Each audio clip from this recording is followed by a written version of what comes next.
నేను వచ్చేసరికి భోజనాలు జరుగుతూ ఉన్నాయి. అయినా ఉండబట్టలేక అందరూ వెళ్ళిపోయిన తర్వాత కూడా 2-3 నిమిషాలు ఆయన గురించి చెప్పడం జరిగింది. దైవజనులు రమేష్ గారు నిజంగా మీకు దొరకడం దేవుడు కృప అని చెప్పచ్చు. నాకు పరిచయం అయినప్పటి నుంచి నేను లేకుండా ఆయన మీటింగ్ పెట్టేవాడు కాదు. కనసాంపల్లె ఖచ్చితంగా ముందు నా దగ్గర డేట్ తీసుకునేవారు. అప్పుడు మీటింగ్స్ ఏర్పాటు చేసేవారు. కనసానపల్లిలో పెద్ద మందిరం కట్టారు. దానికి శంకుస్థాపన కూడా నేను చేయటం జరిగింది. ఆ మందిరం యొక్క ప్రతిష్ట కూడా నేను రావటం జరిగింది. నేను ప్రేమించే దైవజనుల్లో ఆయన చాలా ప్రాముఖ్యమైన దైవజనులు. నాకు నన్ను కూడా అంతే ప్రేమించేవారు.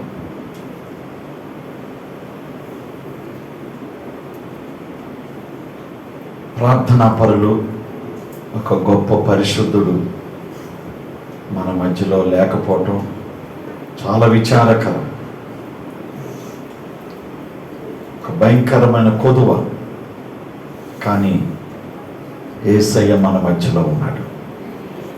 ఆయన కూడా సమస్త బాధలు మరచి ప్రభు దగ్గర విశ్రాంతి తీసుకుంటున్నారు.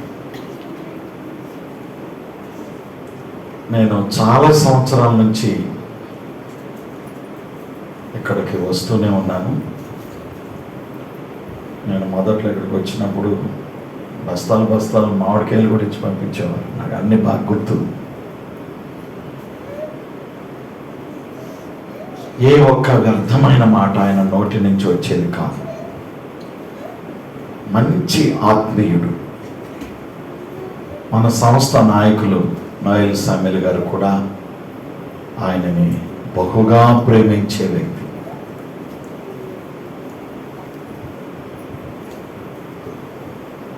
ఆయనకి ప్రభునందు నిద్రించడానికి ముందు కొన్ని బలహీనతలు ఏర్పడినప్పుడు మా పాప డాక్టర్ కాబట్టి ఫోన్ చేసి సంప్రదిస్తూ ఉండేవాళ్ళు. చివరిసారిగా మరి కుమార్ నాన్నగారు కండిషన్ బాగలేదు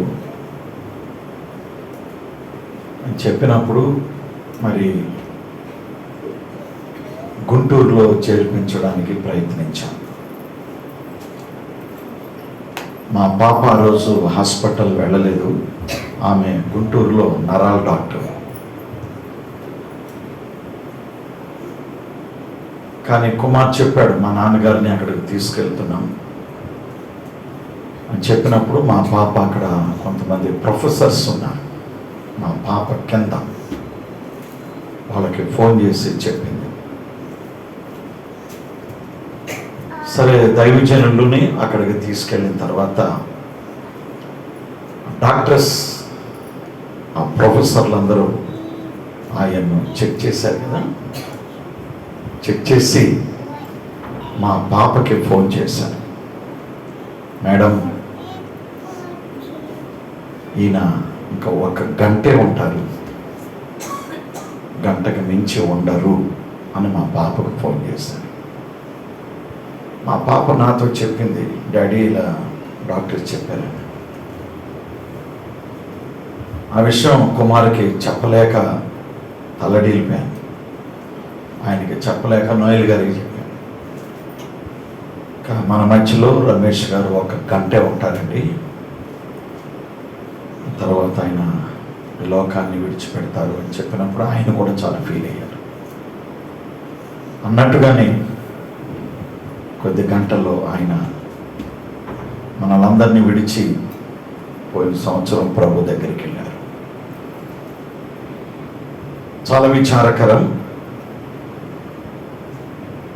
ఆయన మన మధ్యలో లేకపోయినా నిజంగా ఒకప్పుడు ఒంటరిగా వచ్చి ఎంతో కష్టపడి నున్న ప్రాంతంలో సేవ చేసి మిమ్మల్ని అందరినీ దేవుడి దగ్గరికి నడిపించి ఒక మంచి సంఘాన్ని స్థాపించారు. కనసానపల్లిలో కూడా ఒంటరిగా వెళ్ళి కష్టపడి అనేక మందిని ప్రభువులోకి నడిపించి మనందరికంటే ముందు ఆయన ప్రభు దగ్గరికి వెళ్ళారు. ఆయన స్థాపించిన సంఘాలు పరిచర్య ఆగకుండా దేవుడు ముందుగానే వారి పెద్దబ్బాయి కుమారుని సిద్ధపరిచి ఆయన సేవలోకి దేవుడు నడిపించాడు. రమేష్ గారు మన మధ్యలో లేకపోయినా పరిశుద్ధాత్ముడు మన మధ్యలో ఉన్నాడు. ఆయన విడిచి వెళ్ళిన ఈ పరిచర్యని ఆయన కుమారుని ద్వారా దేవుడు బహుగా విస్తరింపచేసి వేల కొలదిగా సంఘాన్ని మార్చాలని నా ప్రార్థన. కనసానపల్లిలో కూడా దేవుడు సంఘాన్ని అభివృద్ధి పరచాలన్న కాంక్ష. కుమార్ భయపడుతూ నాన్నగారు చేసిన సేవ కంటే గొప్పగా నువ్వు చేయాలి. ఆమేన్. దేవుడు నిన్ను వాడుకొనును కాక. ఈ సందర్భంగా కొద్దిసేపు దేవుని మాటలు మనం ధ్యానం చేద్దాం.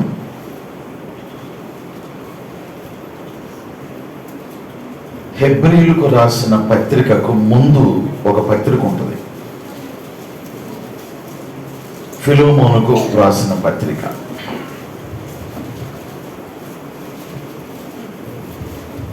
ఫిలోమోనుకు రాసిన పత్రిక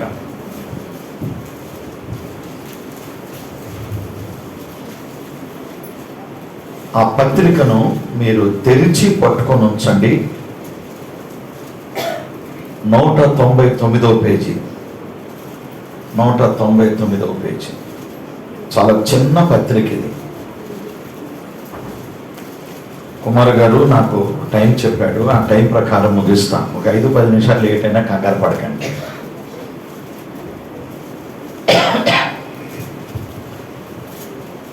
ఈ ఫిలోమోనుకు రాసిన పత్రిక ఉంది. ఎవరు రాశారు? అక్కడే ఉంది చూడండి. అపోస్తలుడైన పౌలు ఫిలోమోనుకు రాసిన పత్రిక. జాగ్రత్తగా వినండి. ఈ పత్రికలో, పత్రిక అంటే ఉత్తరం అండి, లెటర్.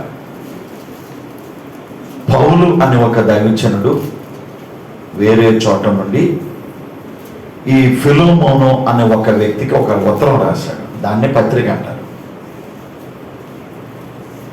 ఈ పత్రికలో ప్రాముఖ్యంగా 3 కథానాయకులు కనపడతారు మనకి. ఒకటి పౌలు, రెండవది ఫిలోమోను, మూడవది ఒనేసిము. అనండి, ఒనేసిము. పౌలు, ఫిలోమోను, ఒనేసిము. ఈ 3 ఈ చిన్న లెటర్లో మనకు కనబడతారు.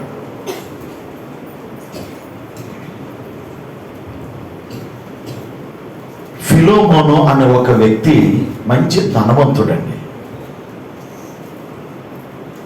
ఈయన ఒక మంచి విశ్వాసి కూడా. ఎవరు? ఫిలోమోను అని ఆయన ఒక మంచి విశ్వాసి. పౌలు గారి ద్వారా రక్షణలోనికి వచ్చాడు ఈయన. ఈ ఫిలోమోను అన్న వ్యక్తి ధనవంతుడు అని చెప్పాను కదా. ఈయన ఇంటిలో కొంతమంది సర్వెంట్స్ ఉన్నారు, ధనవంతుల ఇళ్లలో ఉంటారు. కృష్ణలంకలో ఒక ఇల్లు ఉంది, వాళ్ళ ఇంట్లో 6 పనులు ఉన్నారట. వంటకు ఒక మనిషి, బట్టలు ఉతకడానికి ఒక మనిషి, తడిగుడ్డ వేయడానికి ఒక మనిషి, అట్లా 6 సర్వెంట్స్ ఉన్నారు. కొంచెం ఉన్న వాళ్ళ ఇళ్లలో ఎక్కువ మంది ఉంటారు. ఫిలోమోను ఇంటిలో కూడా అలా కొంతమంది ఉన్నారేమో. వారిలో ఒకడు ఒనేసిము. ఒనేసిము అనేటువంటి వాడు ఫిలోమోను ఇంటిలో ఒక పని మనిషి. ఆమేన్. ఒనేసిము గురించి కాస్త పక్కన పెడదాం. ఈ ఫిలోమోనుకి ఒక భార్య ఉంది. ఆ భార్య పేరు అక్కడ ఉందో చూడండి, 2వ వచనంలో, అఫియా. తరువాత ఫిలోమోను భార్య పేరు అఫియా. ఫిలోమోనుకి అఫియాకు కొడుకు పుట్టాడు. ఆ కొడుకు పేరు అక్కడ చూడండి, అర్కిప్పు అనంటే గట్టిగా, అర్కిప్పు. అంటే వీళ్ళు ఎవరో అని మీరు అనుకోవచ్చు, అందుకే చెప్తున్నాను. అఫియా అనే ఆమె ఫిలోమోను భార్య, అర్కిప్పు అనేవాడు వాళ్ళిద్దరు కొడుకు. అట్లా ఉంచండి. ఈ ఫిలోమోను ఇంటిలో ఒనేసిము అనేటువంటి వాడు ఒక పనోడు అని చెప్పాను కదా, వీడు ఒక బానిస. ఫిలోమోను ఇంటిలో నుంచి ఒనేసిము పారిపోయాడు. ఏంటి మీరు ఇక్కడ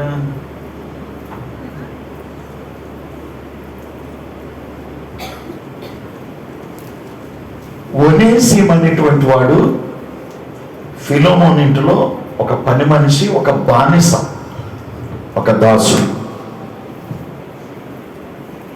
వీడు యజమాని ఇంటిలో నుంచి పారిపోయాడు.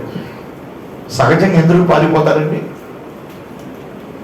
ఏదైనా ఒక తప్పు చేస్తే, ఏదైనా ఒక దొంగతనం చేస్తే, ఏదైనా ఒక నేరం చేస్తే చెప్పబెట్టకుండా పారిపోతారు.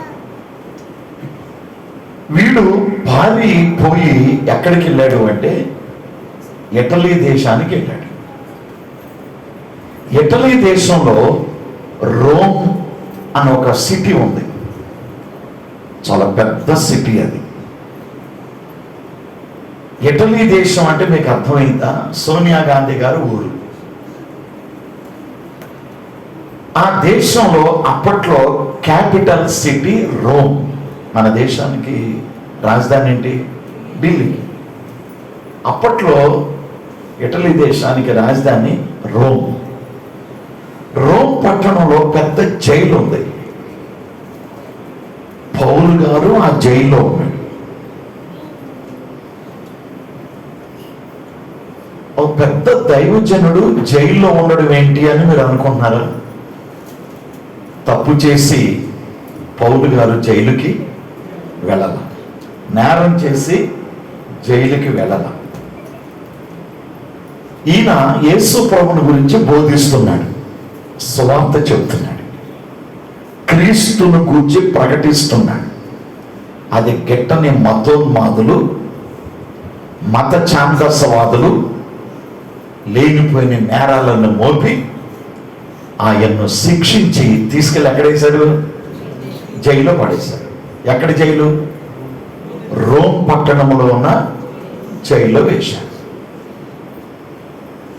పౌలు గారు రోమ్ పట్టణంలో జైలులో ఉన్నాడు అన్న సంగతి వీడు విని, ఎవరో ఒనేసిము అనేవాడు విని మొత్తానికి పౌలు గారి దగ్గరకు చేరాడు. నేను వాక్యం చెప్తున్నప్పుడు మీకు కొన్ని డౌట్లు వస్తూ ఉంటాయేమో. ఒనేసిము అనే ఈ పనుడికి పౌలు గారు ఎలా తెలుసు అని మీరు అడగచ్చు, అంతేగా? ఒనేసిము అనే పనుడికి, ఈ బానిసకి పెద్ద పాస్టర్ గారు ఎవరు? పౌలు గారు ఎలా తెలుసు అని మీరు అడగచ్చు. దానికి కొంత వివరణ ఇస్తాం. ఇప్పుడు మనం చదువుకున్నది ఏ పత్రిక? ఫిలోమోను పత్రిక.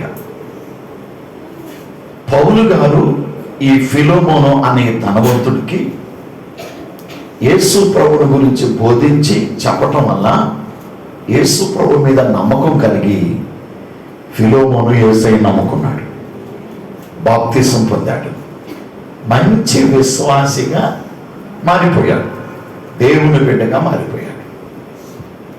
క్రీస్తుని నమ్ముకొని బాప్తిసం పొంది ఒక మంచి బిలీవర్గా మారాడు. అంటే ఎవరి కృషి వల్ల? పౌలు గారి కృషి, ఆయన ప్రయాస వల్ల ఈయన ఒక విశ్వాసిగా మారిపోయాడు.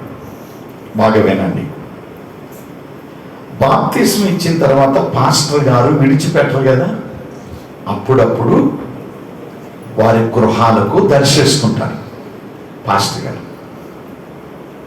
గారు బాప్తిస్మం పొంది విశ్వాసిగా మారిన వాళ్ళ ఇంటికి ఎందుకు వెళ్తాడు? విశ్వాసుల ఇళ్ళకి పాస్టర్ గారు ఎందుకు వస్తాడు? ఎందుకు దర్శిస్తాడు? ఎందుకు విజిట్ చేస్తాడు? మీరు పెట్టే ఫలహారం కోసం. స్తోత్రం. మీరిచ్చే టీ, కాఫీ, పాలు, జ్యూస్ కోసమా? నో. ఉదాహరణకి ఒక రోగికి డాక్టర్ గారు ఆపరేషన్ చేశాడు. ఆపరేషన్ చేసిన తర్వాత డాక్టర్ గారు ఆ పేషెంట్ను వదిలేస్తాడా? ఏం చేస్తాడు? ఆపరేషన్ అయినాడు చెప్పండి,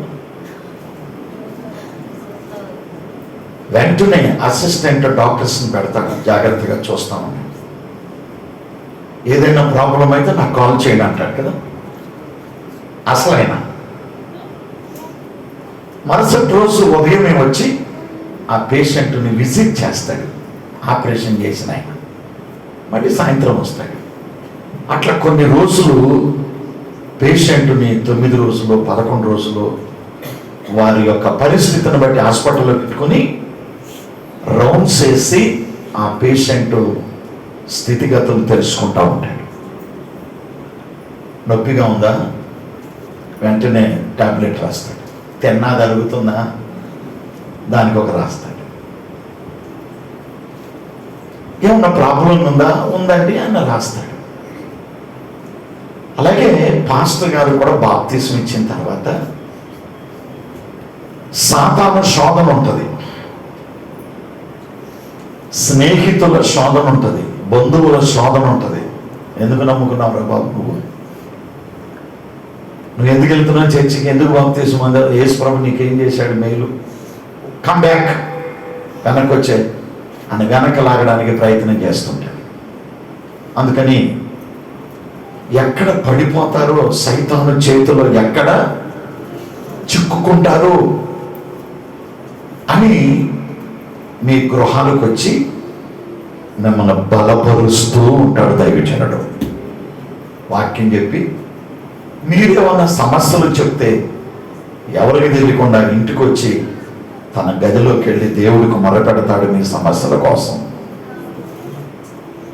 కాబట్టి వాక్యం అనేటువంటి ఆహారము చేత మిమ్మల్ని పోషిస్తూ మిమ్మల్ని బలపరుస్తూ ఆ విధంగా క్రీస్తులో మిమ్మల్ని పెంచడానికి విశ్వాసుల గృహాల చుట్టూ చెప్పండి ఒక దైవజనుడు తిరుగుతూ ఉంటాడు. ఎంతమందికి అర్థమవుతుంది నేను చెప్తున్నది? హల్లెలూయా. అలాగా పౌలు గారు ఫిలోమోనుకి బాప్తిస్మం ఇచ్చిన తర్వాత అప్పుడప్పుడు ఫిలోమోను ఇంటికి పౌలు గారు వెళుతూ ఉండి ఉండొచ్చు. అలా వెళుతున్న టైంలో ఆ ఇంట్లో ఉన్న పని మనుషులందరూ కూడా పౌలు గారికి పరిచయం అయి ఉంటారు. ఆ బానిసలందరూ పరిచయం. మా ఇంట్లో 2 పని మనుషులు ఉంటారు. తడిగుడ్డేసి అంట్లు తోమడానికి, బట్టలు ఉతకడానికి ఒక పని మనిషి, ఇంకొక ఆమె వంట చేయడానికి ఉంటుంది. మా ఇంటికి గెస్ట్లు ఎక్కువ మంది వస్తుంటారు. పాస్టర్లు కానీ, విశ్వాసులు కానీ, ఆఫీసర్లు కానీ వస్తుంటారు. అన్ని పనులు పాస్టర్ గారు చేయలేదు కదా, అందుకని ఆ పనులు కూడా మన చర్చి వాళ్ళే. వాళ్ళకు తీసుకెళ్ళి అమ్మ వాళ్ళకి కాఫీ ఇవ్వండి, లేక మజ్జిగ ఇవ్వండి, లేక జ్యూస్ ఇవ్వండి, డ్రింక్ ఇవ్వండి అని పాస్టర్ గారు చెప్తే వెళ్ళి వాళ్ళు వచ్చిన వాళ్ళకి ఇస్తూ ఉంటారు. అలాగే పౌలు గారు కూడా ఈ ఫిలోమోను ఒనేసిమును పిలిచి, పౌలు గారు వచ్చారు, దైవజనుడు వచ్చాడు, ఆయనకి కాఫీ ఇవ్వండి, జ్యూస్ ఇవ్వండి, బటర్ మిల్క్ ఇవ్వండి అని చెప్పినప్పుడు ఒనేసేము వెళ్ళి చెప్పండి ఆ పౌలు గారికి ఇస్తూ ఉంటున్న టైంలో ఆ రకంగా పరిచయం అయి ఉండాలి. ఆ పరిచయంతో పౌలు గారి దగ్గరకు చేరాడు వీడు. ఎంతమందికి అర్థమవుతుంది? హల్లెలూయా. వీడు నేరం చేసి లేక ఒక దొంగతనం చేసి ఏదైనా తప్పు చేసి ఆ ఇంట్లో నుంచి వెళ్ళిపోయి ఉంటాడు. మొత్తానికి ఆ ఇంట్లో నుంచి వెళ్ళిపోయిన తర్వాత కొన్ని గాలికి తిరిగి అక్కడెక్కడ తిరిగి మొత్తానికి పౌలు గారి గురించి తెలుసుకొని ఇటలీ దేశానికి వెళ్ళాడు. పౌలు గారు అడిగాడు, రే నువ్వు ఎక్కడి నుంచి వచ్చావండి? ఎక్కడి నుంచి వచ్చావురా? ఫిలోమోను ఇంట్లో నుంచి. ఎందుకు వచ్చావు?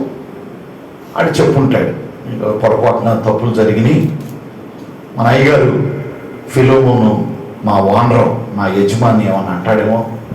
ఇదివరకు ఒక సిస్టమ్ ఉండేదండి,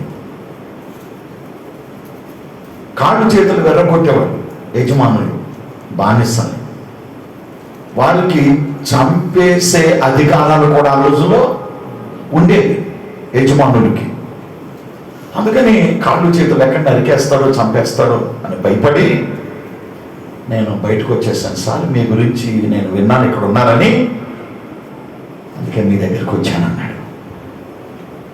సరే కొంచెం మందలించి జైల్లోనే ఒనేసిముని పౌలు గారు తన దగ్గర అట్టి పెట్టుకున్నాడు, ఉంచుకొని వాడికి కూడా యేసయ్యను గురించి బోధించాడు. జైల్లోనే క్రీస్తుని గురించి బోధించడం ద్వారా ఒనేసిము యేసయ్యను తెలుసుకున్నాడు. వీడు కూడా బాప్తిసం పొందాడు. వీడు కూడా ప్రభు బిడ్డగా మారిపోయాడు. అర్థమవుతుందా? ఒక దొంగ, ఒక పనికిమాలినోడు ప్రభు బిడ్డగా మారిపోయాడు.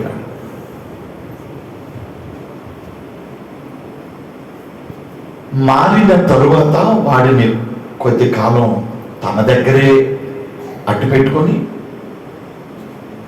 ఇక ఎప్పుడూ పౌలు గారి దగ్గరే ఉండటం మంచిది కాదు అని తలంచి తిరిగి తన యజమాని దగ్గరికి పంపిస్తున్నాడు. యజమాని దగ్గరికి పంపించాడు. వీడి యజమాని ఎవరు? పెద్దగా చెప్పాలి, ఫిలోమోను. తిరిగి అక్కడికి పంపించాడు. వీడు సార్ నేను అక్కడికి వెళ్ళను, మీ దగ్గరే ఉంటాను అంటున్నాడు. పౌలు గారు లేదురా, నువ్వు నాకు చెందినోడు కాదు, నీ యజమానుడుకు నువ్వు చెందినవాడివి, కాబట్టి నువ్వు అక్కడికే వెళ్ళాలి. వీడు ఎంతసేపటికి నేను అక్కడికి వెళ్ళను సార్, నన్ను చంపేస్తాడైనా, నా కాళ్ళు చేతులు ఎరగొట్టేస్తాడు, మీ దగ్గర ఉంటాను సార్ అంటే వీడు అది కరెక్ట్ కాదురా, నువ్వు అక్కడికి వెళ్ళటం బెటర్ అని ఓ పని చేయి, నువ్వు ఇంత భయపడుతున్నావు కాబట్టి నీతో పాటు నేను ఒక పర్సన్ నుంచి పంపిస్తాను, ఒక మనిషి నుంచి పంపిస్తాను. నువ్వు నా దగ్గరకు వచ్చిన సంగతి, నువ్వు మారిపోయిన సంగతి నేను పంపించే వ్యక్తి మీ ఓనర్కి నీ గురించి చెప్తాడు. అప్పుడు నేనేమన్నలే అంటాడు పౌలు. దేవుని స్తోత్రం. సరే వాడు వెంటలా లేదు సార్ నేను వెళ్ళను, నన్ను చంపేస్తాడు ఆయన అంటుంటే, సరే పని చేయి, మనిషిని కాదు నా స్వహస్తాలతో మీ ఓనర్ గారికి ఒక ఉత్తరం రాస్తాను, నా సొంత చేతులతో ఉత్తరం రాస్తాను.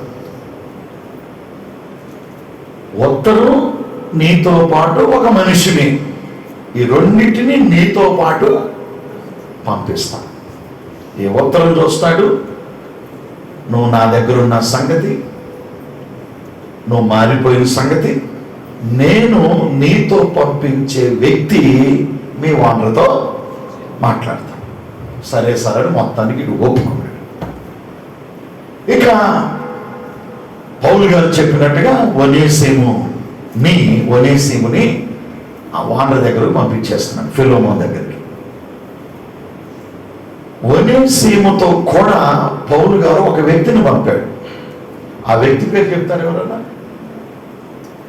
మీరందరూ సీనియర్లు కదా, అవునా? నీకు చెప్పనా? చాలా విచిత్రంగా ఉంటుంది పేరు. తుకికు అనండి. ఎక్కడ తుక్కు ఉంటుంది? తుకికు అనండి. ఆ తుకికు అనే వ్యక్తిని ఈ ఒనేసిముతో కూడా పంపించాడు. అతనికి పౌలు గారు స్వహస్తాలతో ఉత్తరం రాసి పంపించాడు. ఆయన స్వహస్తాలతో రాసి పంపిన ఉత్తరమే ఫిలోమోనుకు రాసిన పత్రిక. స్తోత్రం చెప్పండి ఒకసారి. హల్లెలూయా. వానర్ గారికి వీడి గురించి ఉత్తరం రాసి పంపించాడు కదా. ఆ ఉత్తరంలో వానర్కి ఏమి రాశాడో 6 పాయింట్లు ఈరోజు మీకు చెప్తాం. అయిపోయిందాక వదలను. ఓకే. ఆ ఉత్తరంలో వానర్ గారికి ఈ పనిమన్నుడి గురించి, ఈ ఒనేసిముని గురించి 6 విషయాలు రాస్తాడు. ఆ 6 విషయాలు ఏంటో ఈరోజు నేను మీతో పంచుకుంటాను. ఆమె చెప్పండి. నెంబర్ 1 చదవండి ఇప్పుడు. ఫిలోమోను పత్రిక ఎన్నో వచనం? 10వ వచనం చదవండి. 8, 10 వచనాలు కలిసి ఉన్నాయి, చదవండి.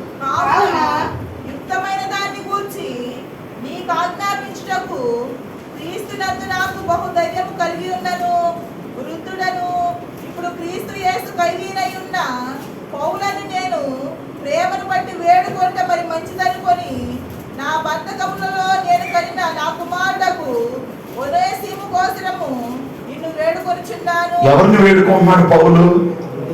ఇది ఉత్తరం అని చెప్పాను కదా. ఎవరిని వేడుకుంటున్నాడు? అది ఫిలోమోనుని వేడుకుంటున్నాడు. ఎవరి గురించి? ఒనేసిము గురించి. ఇప్పుడు ఒనేసిము గురించి వాడి వానరం ఫిలోమోనుకి ఏమని రాశాడంటే 10వ వచనం లాస్ట్లో ఉంది చూడండి. నా బంధకములలో నేను కనిన నా కుమారుడగు ఒనేసిము కోసరం నేను వేడుకొంచు.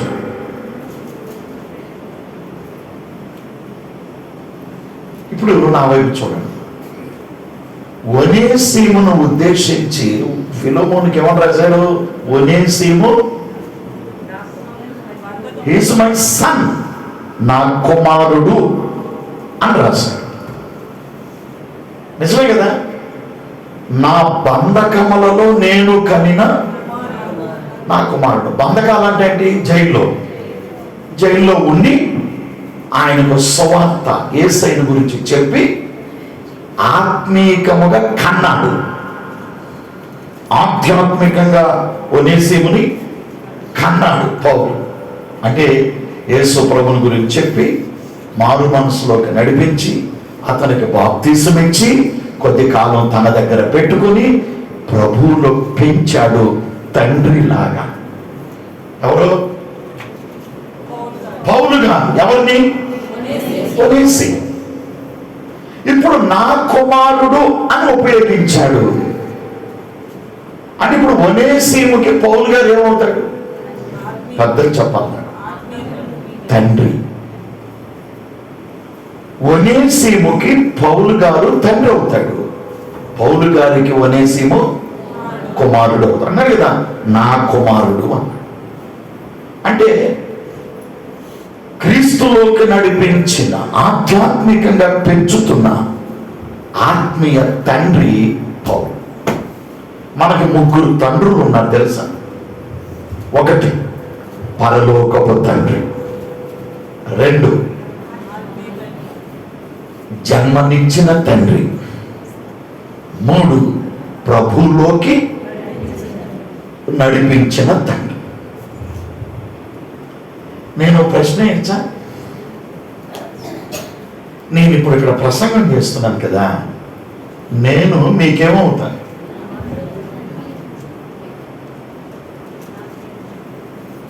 ఏదో ఒకటి చెప్పండి, పెద్దగా చెప్పండి, నేను పట్ల. నేను జాన్ వెస్లీ మీకేమవుతాడు? వినపడట్లేదు అమ్మా, పెద్దగా చెప్పండి. ఆత్మీయ తండ్రినా? ఇప్పుడే అన్నారు మళ్ళీ.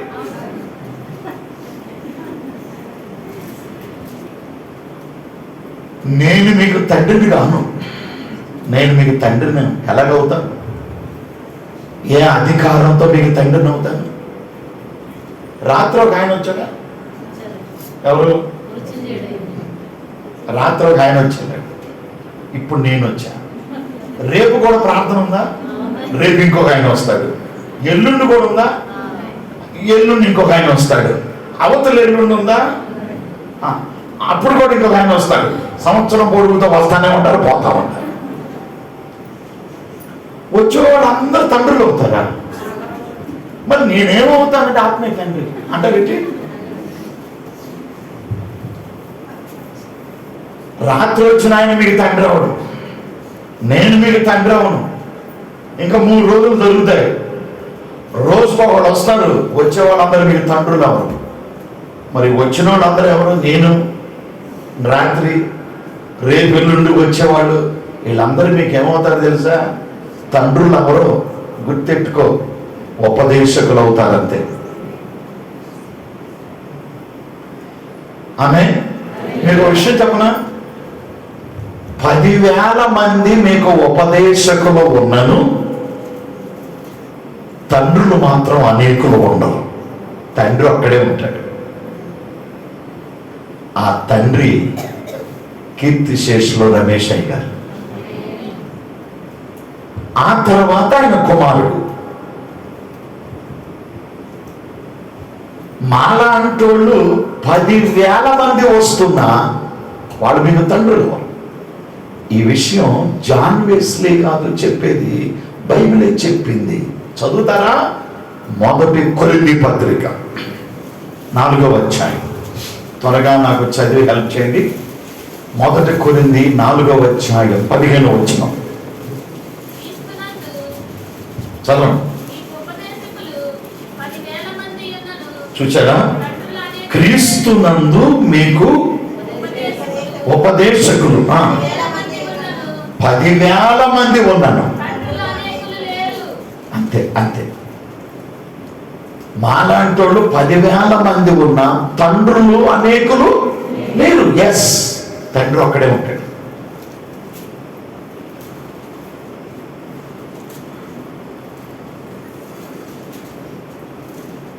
హోటల్ భోజనం మంచిదా, ఇంటి భోజనం మంచిదా?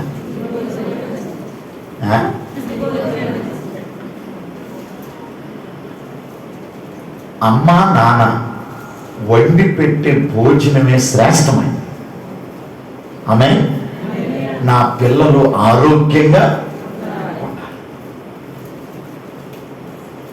అని మంచి నూనె తీసుకొస్తారు, మంచి ఆయిల్, శ్రేష్టమైన కూరగాయలు. హోటల్లో ఎక్కువండి ఆడ బిజినెస్ కోసం ఏమేమో ఆయిల్ వేసుకుంటూ తెస్తారు. అమ్మా నాన్న పెట్టే ఫుడ్ చాలా మంచిది. స్తోత్రం. కాబట్టి మీ నాన్నగారు మీ అమ్మగారు చెప్పే మాటలు జాగ్రత్తగా వినాలి. పిల్లలారా మీ తల్లిదండ్రులకు విధేయులై ఉండుడి. తండ్రులు ముగ్గురని చెప్పాను మనకి. పరలోకపు తండ్రి యేసయ్య, మనకి జన్మనిచ్చిన తండ్రి, మూడోది క్రీస్తులోకి నడిపించిన స్పిరిచువల్ ఫాదర్, ఆత్మీయ తండ్రి. కాబట్టి ఈ ముగ్గురికి మనం లోబడి ఉండాలి, ఎదురు చెప్పకూడదు. మొన్న కదా జ్ఞాపకార్థ కూటమి జరిగింది. ఏ రోజు అది? 3 ఈ నెల. కొంచెం లేటుగా వచ్చానని చెప్పాను. కొంతమంది పాస్టర్లు ఫోన్ చేస్తున్నారు. నేను ఎక్కడ కూర్చున్నా, నేను అడిగాను ఆయన, నాన్నగారు ఉన్నప్పుడు ఎంత విధేయత చూపించారో ఇప్పుడు కూడా అలాగే ఉన్నారా మనోళ్ళు అన్న. మనోళ్ళు అంటే మీరే. అసలు సమస్య లేదయ్యా, నాన్నగారు ఉన్నప్పుడు ఎలా ఉన్నారు ఇప్పుడు కూడా అలాగే ఉన్నారని మీ గురించి మంచి సాక్ష్యం చెప్పాడు ఆయన. చాలా సంతోషం వేసింది. చిన్నోడు పిల్లోడు అనుకుని తీసి పక్కన పెట్టేవాళ్ళు ఉన్నారు. అలా చేయకూడదు. మీకు కొడుకు లాంటోడైనా మనవడు లాంటోడైనా దేవుని చేత నియమించబడిన దైవజనుడు కనుక దైవజనుడే. మీకు తెలుసా, సమూయేలు బొడ్డోడు బాలుడుగా ఉన్నప్పుడు గడ్డం పెంచుకున్న సీనియర్తో బొడ్డోడు ద్వారా దేవుడు మాట్లాడాడు. సమూయేలు ద్వారా ఏలీతో దేవుడు మాట్లాడాడు. దేవుని చేత నియమించబడిన వాడు గనక దైవజనుడే. చిన్నోడు యవనస్తుడు మా కళ్ళ ముందు పెరిగాడు, ఇవన్నీ కూడా కాకుండా దేవుని చేత నియమించబడిన బిడ్డగా మీరు ఆయన మాట వింటున్నారు. మీకు శారీరకంగా కొడుకు వయసులో ఉన్నా, భౌతికంగా మనవడి వయసులో మీకున్నా, మీరు ఆయన్ను కూడా ఒక తండ్రిలాగా యాక్సెప్ట్ చేశారు. మీరు దేవుడు మిమ్మల్ని దీవించుగాక. Keep it. ప్రభు రాకడ వరకు దానిని మీరు కాపాడుకోవాలి. ప్రభు రాకడ వరకు దానిని భద్రపరచుకోవాలి. స్తోత్రం చెప్పండి. హల్లెలూయా. కొన్నిసార్లు తల్లిదండ్రులు మేలు కోరి చెప్తారు, గద్దిస్తారు, మందలిస్తారు. ఏంట్రా చిన్నోడు మమ్మల్ని గద్దిస్తున్నాడు, మందలిస్తున్నాడు అని అనుకోకుండా ఆయన నోటి నుంచి వస్తున్న మాటని దేవుని మాటగా మనం స్వీకరించాలి. ఆమేన్ చెప్పండి. హల్లెలూయా. ఇప్పుడు మీకు ఆత్మీయ తండ్రి కుమారి మాలాంటోళ్ళు లేక సీనియర్ దైవజనులు 10,000 మంది వచ్చి వెళుతూ ఉన్నా మీకు తండ్రి ఒక్కడే. ఈ విషయాన్ని మీరు గుర్తుపెట్టుకోవాలి. ఒనేసిమును గురించి ఒనేసిము వాండర్ ఫిలోమోనుకి ఏమని రాశాడు పౌలు? నా బంధకములలో నేను కనిన. అంటే ఇప్పుడు ఒనేసిముకి ఏమవుతాడు పౌలు గారు? తండ్రి అవుతాడు. ఇది మొదటి విషయం. రెండవది చదవండి. ఉత్తరంలో ఏమని రాశాడు అని అంటే 11వ వచనం.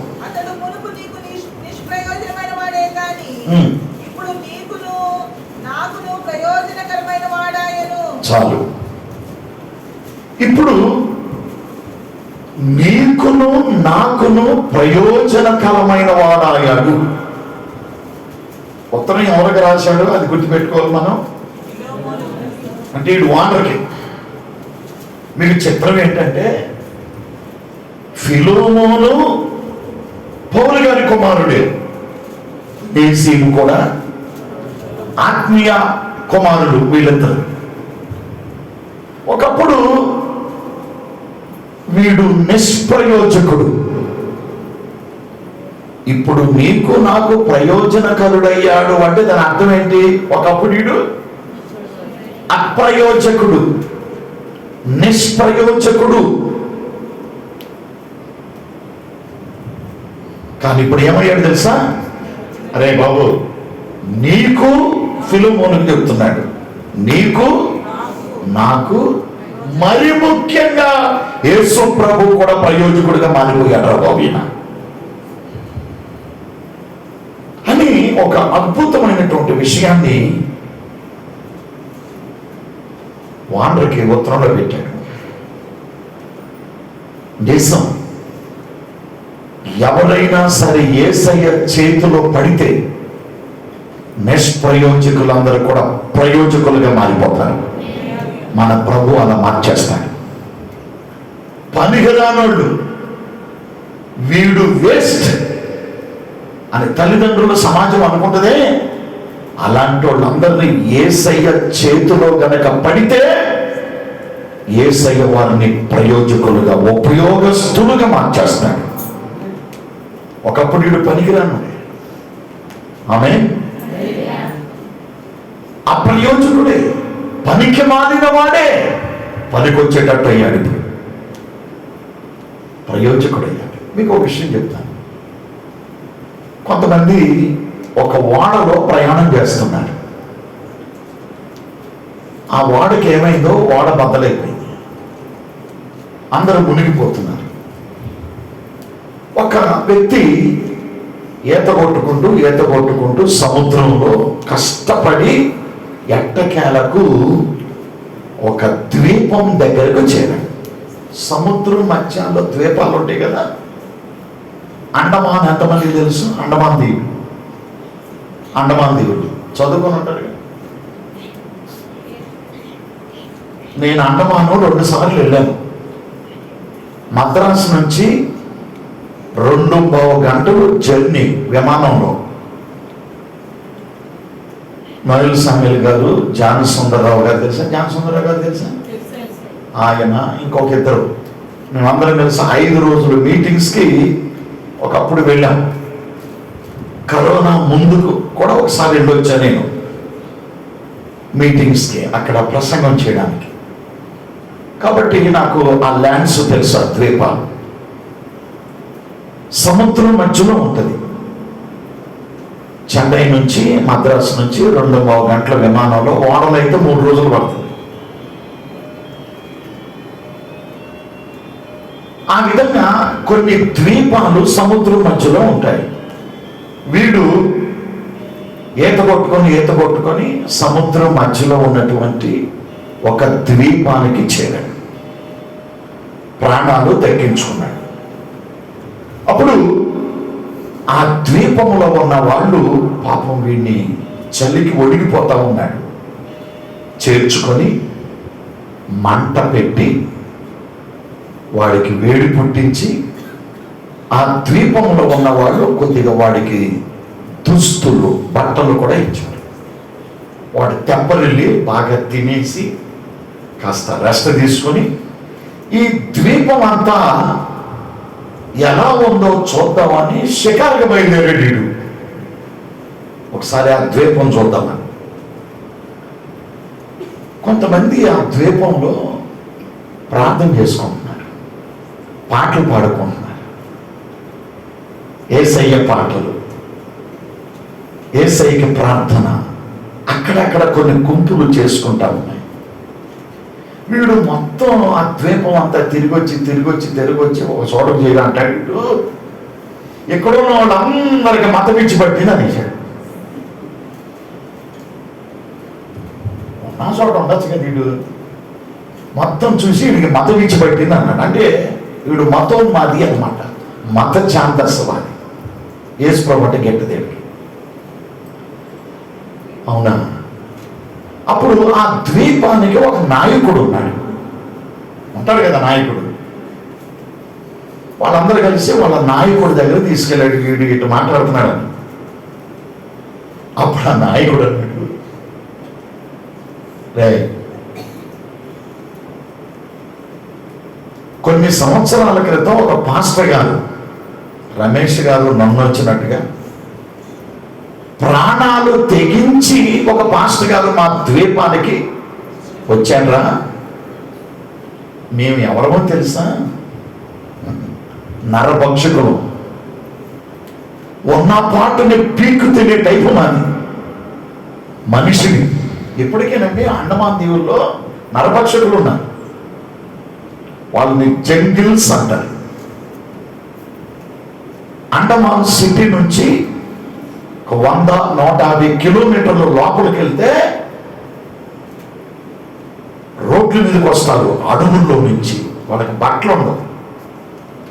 వాళ్ళ చేతికి దొరికేవా తినేస్తారు. ఎవరిని? మామిడికాయలు కాదు. ఒక 4-5 కార్లు కలిసి వెళ్తాయి. వాళ్ళ వెనక పోలీసు వాళ్ళు వెళ్తారు. ఒక కారుని సపరేట్గా పంపించారండి అండమాన్ దీవుల్లో. వాళ్ళ వెనక పోలీసులు వెళ్తారు. 4-5 కార్లని ఉంటేనే అనుమతిస్తారు గవర్నమెంట్ అక్కడ, లేకపోతే చంపేస్తారు బాణాలతో కొట్టి. మేము ఆ టైపులా ఒక పాస్టర్ గారు ఒక మిషనరీ ప్రాణాలు తెగించి ఇక్కడికి వచ్చి మాకు ఆ యేసయ్య గురించి చెప్తే మేము మారిపోయామురా, లేకపోతే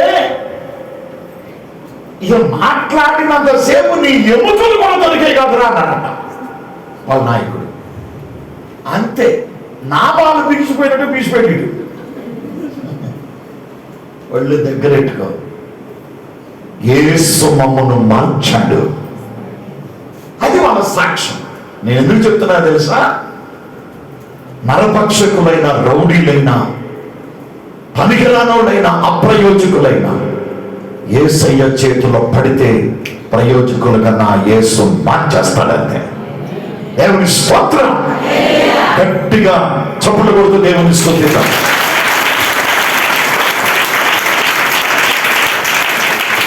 యేసు క్రీస్తులో కలిగే మార్పు ఎంత గొప్పది. మీ పిల్లల్లో కూడా జొలాయిగా తిరిగే వాళ్ళు ఉన్నారా? ప్రభు చేతిలో పెట్టి ప్రార్థించేయండి. పనికిరాని వాళ్ళందరినీ ప్రభు పనికొచ్చినట్టుగా మార్చేస్తాడు. ఆమె అధైర్యపడదు, వారి కోసం మొదలుపెట్టండి. కుమారు చెప్పిన టైం దగ్గర పడుతుంది, నేను టైం చూసుకుంటా ఉన్నాను. 6 విషయాలు చెప్తానని ఇప్పుడు 2 చెప్పాను. ఉత్తరంలో ఏమి రాశాడు ఓనర్కి పౌలు గారు? ఒకటి నా ఆత్మీయ కుమారుడు పంపిస్తున్నాను, జాగ్రత్తగా చూసుకో. అది నెంబర్ 1. నెంబర్ 2, ఈ పనికిరాని నా దగ్గరకు పంపించావేంటి దైవజనుడా అనుకోమాక, ఇప్పుడు ప్రయోజకుడిగా మారిపోయాడు ఫిలోమోన్. నీకే కాదు, నాకు, మనిద్దరికే కాదు, ఇప్పుడు యేసు క్రీస్తు కూడా ఒనేసే ప్రయోజకుడిగా మారిపోయాడు, చేర్చుకో అన్నట్టుగా ఉత్తరంలో పెట్టాడు. స్తోత్రం చెప్పండి ఒకసారి. హల్లెలూయా. ఇక 3వ విషయం, ఉత్తరంలో ఈ ఒనేసిము గురించి ఏమి రాశాడు అంటే, ఓనర్కి కొలస్సీ పత్రికలో కలిగి, కొలస్సీ పత్రిక 4వ అధ్యాయం ఎన్నో వచనం? 8, 9 వచనాలు కలిసి ఉన్నాయి. చదువు. కొలస్సీ పత్రిక 8వ ఎన్నో అధ్యాయం? 4వ అధ్యాయం 8, 9 వచనాలు చదువు.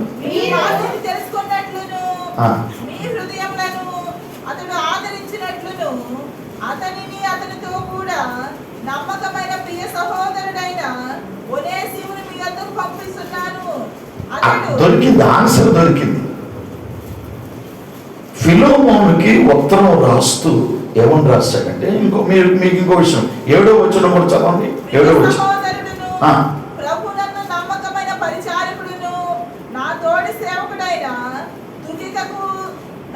తుకికు నన్ను కూర్చున్న సంగతులన్నీ మీకు. అచ్చా, ఎందాక పేరు చెప్పాను కదా మీకు, వీడితో పాటు ఒకటి పంపించాడని. ఇప్పుడు చెప్పండి, నా పేరేంటి? తొక్కలకు కాదు, తుకికు.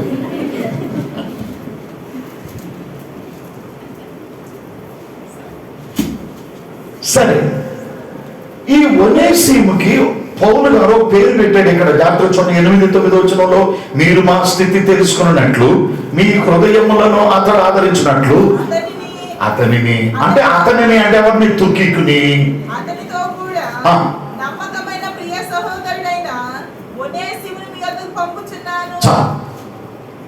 ఇప్పుడు ఒనేసిము గురించి ఫిలోమోనుకి ఏమని రాశాడు చెప్పండి? నమ్మకమైన వాడు. ఒకప్పుడు మీ ఇంట్లో దొంగతనం చేసి పారిపోయి ఉండొచ్చు, నేరం చేసి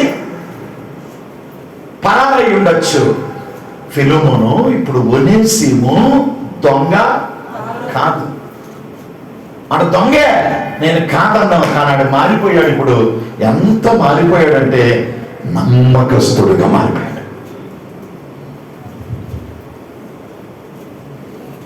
పౌలు గారు లాంటి పాస్టర్లు ఎవరు లేరండి. పౌలు గారు వంటి దైవజనుడు ఈ రోజుల్లో ఎవరు లేరు. చచ్చిపోయిన వాళ్ళు లేపాడు ఆయన. పుట్టినది మొదలు కుంటోడని బాగు చేశాడు. పైన మేడగదిలో నుంచి కింద పడ్డాడు, ఒకడు కింద పడి చచ్చిపోయాడు. ఆయన కూడా బతికించాడు పౌలు గారు. మీకు ఒక చిత్రం తెలుసా? ఎవడైనా చచ్చిపోయిన తర్వాత పరదైసుకు వెళ్తారు కదా, పరలోకానికి వెళ్తారు. శరీరం మట్టి అయిపోతుంది, దుబ్బైపోతుంది, బూడిదవుతుంది. ఆత్మ ఎక్కడికి వెళ్తుంది? చెప్పాలి గట్టిగా, పరదైసు లేక పరలోకానికి వెళ్తుంది. విషయం ఏంటంటే పౌలు గారు బతుకున్నప్పుడే పరదైసు వెళ్ళి చూసి వచ్చాడు. ఆగ్రా వెళ్ళి తాజ్మహల్గా చూసి వచ్చింది ఆయన.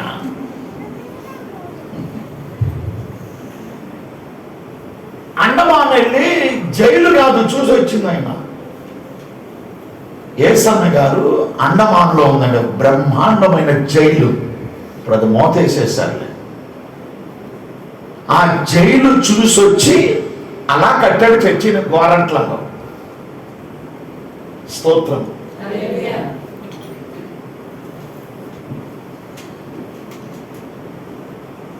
అండమాన్ జైలు బాగుంటుంది.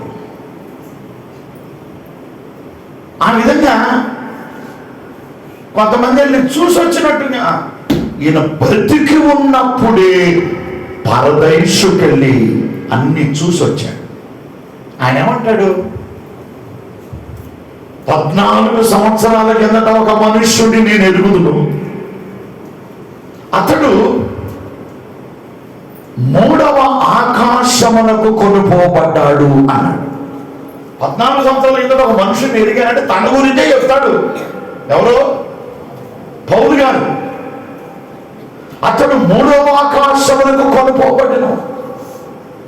కొన్ని మాటలు అక్కడ విన్నాను, అవి మీకు చెప్పకూడదు అంటాడు పౌలు. బతికుండగానే పరలోకం వెళ్ళి చూసి వచ్చిన గొప్ప దైవజనుడు ఆయన. చచ్చిపోయిన లేపాడు, కొన్ని 100 సంఘాలు కట్టాడు, లక్షల మందిని క్రీస్తులోకి నడిపించాడు. ఆయన రాసిన ఉత్తరం అది. బాబు ఒనేసిము ఎవరో తెలుసా? ఇప్పుడు ఫెయిత్ఫుల్ పర్సన్, నమ్మకస్తుడు. స్తోత్రం. ఒక పెద్ద దైవజనుడు ఇచ్చిన సర్టిఫికెట్ ఇది. పాస్టర్ గారు మీ గురించి సాక్ష్యం ఇవ్వాలి. ఫలాని విశ్వాసి మా చర్చిలో నమ్మకస్తులు అని సాక్ష్యం ఇవ్వాలి. దేవుడు ఆయన నియమించిన దైవజనుడు ఇస్తున్న సాక్ష్యమే పర్ఫెక్ట్ ఉండాలి. బయట ఏముంది? పెడితే పెట్టినట్టు చెప్తారు, పెట్టకపోతే కాస్త లవంగా చెక్క ఎక్కువ కలిపి మసాలా కలిపి చెడ్డగా చెప్తారు. దేవుడిచ్చే సాక్ష్యం, పాస్టర్ గారు ఇచ్చే సాక్ష్యం పర్ఫెక్ట్గా ఉంటుంది. ఆమె చెప్పే అలవాట్లు మనకేమన్నా? నమ్మకమైనటువంటి వాడు. ఈ రోజుల్లో నమ్మకత్వం అనేది చాలా ముఖ్యం. ఒక మాట చెప్పంటారా? ఈ నమ్మకత్వం అనేది ముత్యము కంటే విలువైంది. ఒక్కసారి గనక దీన్ని పోగొట్టుకున్నామా, ఆ తర్వాత ఇక ఎంత నమ్మకంగా ఉందామన్నా ఓటికొండే. ఎంత నమ్మకంగా ఉందామన్నా అవతలోడు ఇక మనం నమ్మడం. అందుచేత జాగ్రత్త ఉండాలి. మీకు పెదకాక అని తెలుసా? పెదకాక ఎవరికి తెలీదా? ఎలా తెలుసు?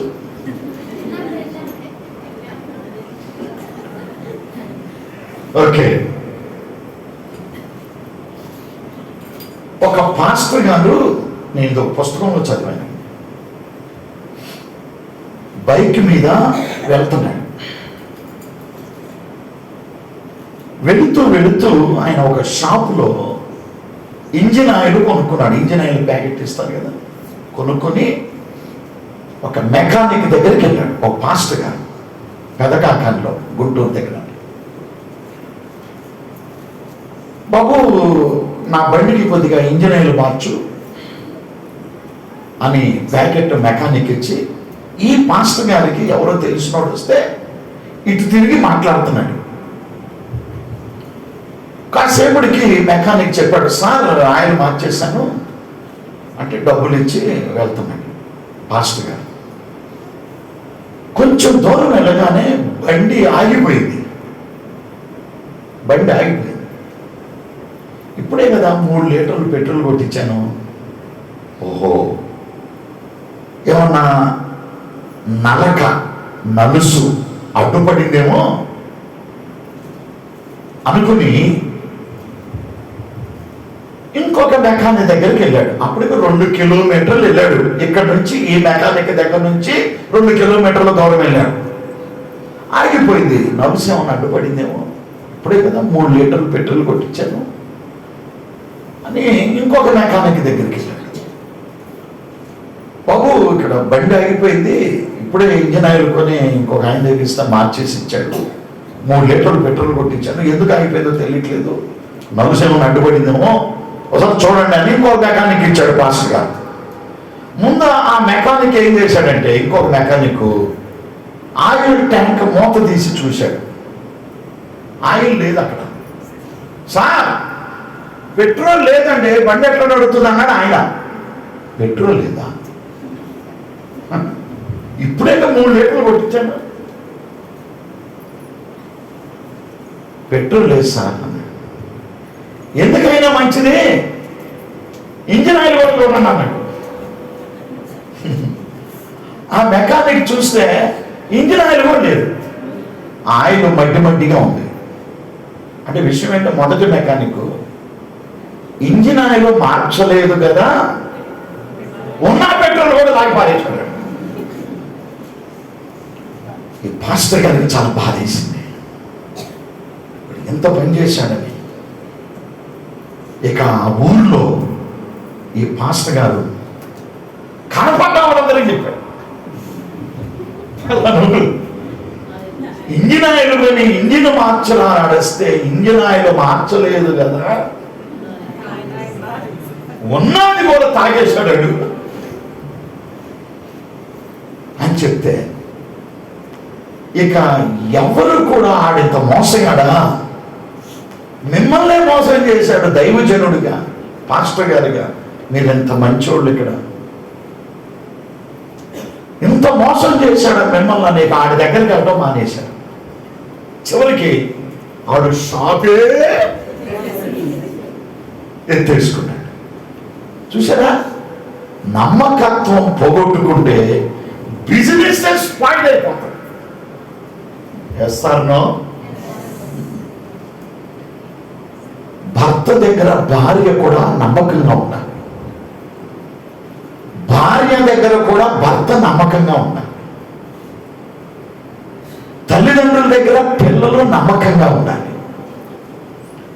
టీచర్ల దగ్గర స్టూడెంట్లు నమ్మకంగా ఉండాలి, పాస్టర్ గారి దగ్గర విశ్వాసి నమ్మకంగా ఉండాలి, అందరం కలిసి యేసయ్య దగ్గర నమ్మకంగా ఉండాలి.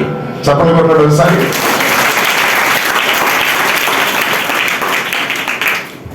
నేను ఎందుకు చెప్తున్నానంటే, ఒక్కసారి కనుక చెప్పండి నమ్మకత్వాన్ని పోగొట్టుకుంటే దానిని సంపాదించుకోవడం చాలా కష్టం. కొన్ని సంవత్సరాలు పడుతుంది సంపాదించుకోవడానికి, పోగొట్టుకోవడానికి ఒక్క క్షణం చాలు, ఒక్క సెకను చాలు. దేవునికి మహిమ కలుగును గాక. హల్లెలూయా. ఒక తండ్రి తన కుమారుడితో, బాబు ఈ గొర్రె పిల్లల్ని జాగ్రత్తగా మేపు, వాళ్ళ గొల్లలే, వాళ్ళకి గొర్రెలు ఉన్నాయి, ఈ గొర్రెల్ని జాగ్రత్తగా మేపు. ఒకవేళ పెద్ద పులి వస్తే నన్ను పిలువు. కొంచెం అది పులులు అప్పుడప్పుడు సంచరించే ప్రాంతం. ఒకవేళ పులి వస్తే నన్ను పిలు. ఆ పక్కనే మనకి పొలం ఉంది కదా, కొంతమంది పనులు పెట్టుకొని పని చేస్తూ ఉంటారు. వాడు ఏదైనా ప్రమాదం వస్తే నన్ను పిలువు బాబు అని చెప్పాడు. ఈడేం చేశాడు, అసలు మా నాన్నగారు ఇలా చెప్పాడు కానీ నిజంగా పెద్ద పులి వస్తే, నానా పెద్ద పులి వచ్చింది అని అంటే కేకేస్తే, నిజంగా మా నాన్నగారు అసలు వస్తాడో లేదో అని ఒక ట్రైల్ వేసాడు వీడు. అది రాలా. ఏది రాలా. నాన్నగారు వెళ్ళిన కాసేపటికి నానా పెద్ద పులి వచ్చేసింది అన్నాడు. పన్నులు అంటి పెట్టుకొని పరిగెత్తుకుంటూ వచ్చాడు. సురిగేమో అంత బాగానే ఉంది, ఏం లేదు అక్కడ. ఏంట్రా అంటే, ఏం లేదు నాన్న, నిజంగా నువ్వు వస్తావో లేదోనని ఊరికి అలా అన్నాలే అన్నాడు. రెండోసారి అలా పిలవ మాకు జాగ్రత్తగా మేపుతా ఉండని చెప్పారు. ఆడికి మళ్ళీ డౌట్ వేసింది, మా నాన్నగారు మళ్ళీ వస్తాడా ఎలా చెప్పాడు కానీ అని రెండవసారి కూడా వేసాడు. వీడు కేకేశాడు. మళ్ళీ పరిగెత్తుకుంటూ వచ్చాడు. చూస్తే ఏం లేదు. ఈసారి కొద్దిగా ఇంజక్షన్ ఇచ్చాడు. వేళాకోళంగా ఉందా, నా పని కూడా డిస్టర్బ్ అవుతుంది ఏంటా, ఎప్పుడు అలా పిలవక నిజంగా వస్తే పిలువు అని కొద్దిగా మందలించి మళ్ళీ వెళ్ళాడు. మూడవసారి నిజంగా రానే వచ్చింది. అది ఏది, నానా పెద్ద పులి. అది రాగా నేను చెట్టు కూర్చున్నా. చెట్టు కూర్చొని నానా పెద్ద పులి అంటాడు. నాన్న రాలా. మూడోసారి రాలేదు. ఈ లోపల సగం గొర్రెల్ని నిజంగా తినేసింది. ఎందుకు చెప్పాను మీకు ఈ ఉదాహరణ? నమ్మకత్వం పోగొట్టుకుంటే ఎవడికి పిలిచినా రాడు. నమ్మకం అనేది చాలా ప్రాముఖ్యం. ఆమేన్. వీడు దొంగ, వీడు నేరస్తుడు ఒనేసిము. అయినా ప్రభువుని నమ్ముకున్న తరువాత నమ్మకంగా ఉంటూ ఆ నమ్మకత్వాన్ని వీడు కాపాడుకున్నాడు. బైబిల్ ఒక మాట చెప్తుంది, నమ్మకమైన వానికి దీవెనలు మెండుగా కలుగును. మెండుగా అంటే ఇంగ్లీష్లో అబండెంట్లీ అని ఉంది. సమృద్ధిగా కలుగుతాయి. ఎవరికి? చదవండి సామెతలు 28:20. త్వరగా త్వరగా టైం అవుతుంది. 28:20.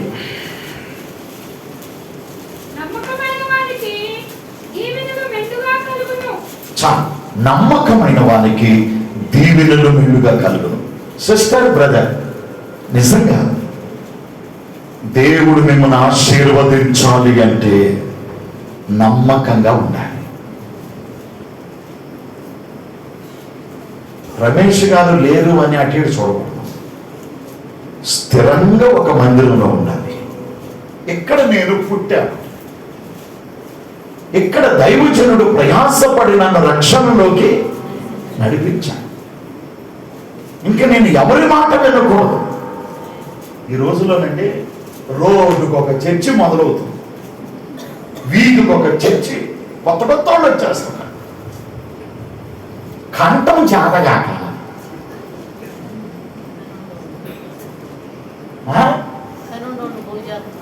అది. కాబట్టి మీరు చాలా జాగ్రత్తగా ఉండాలి. మా పక్కనే పెట్టిన సతీష్ కుమార్ కృష్ణలాంటివి నంబూరు ఎందరో పావుగంట జర్నీ, ఒక్కళ్ళంటే ఒక్కళ్ళు కథలు. 1500 మంది నుంచి 2000 మంది అటెండ్ అవుతూ ఉంటారు చర్చికి ఆదివారం. పెద్ద పెద్ద ఆఫీసర్స్ మంగళగిరి నుంచి కూడా వస్తారు. మీ చిత్రం ఏంటంటే ఆయన దగ్గరికి వెళ్ళే వాళ్ళు కూడా వచ్చి వచ్చేస్తున్నారు ఇప్పుడు మా దగ్గరికి.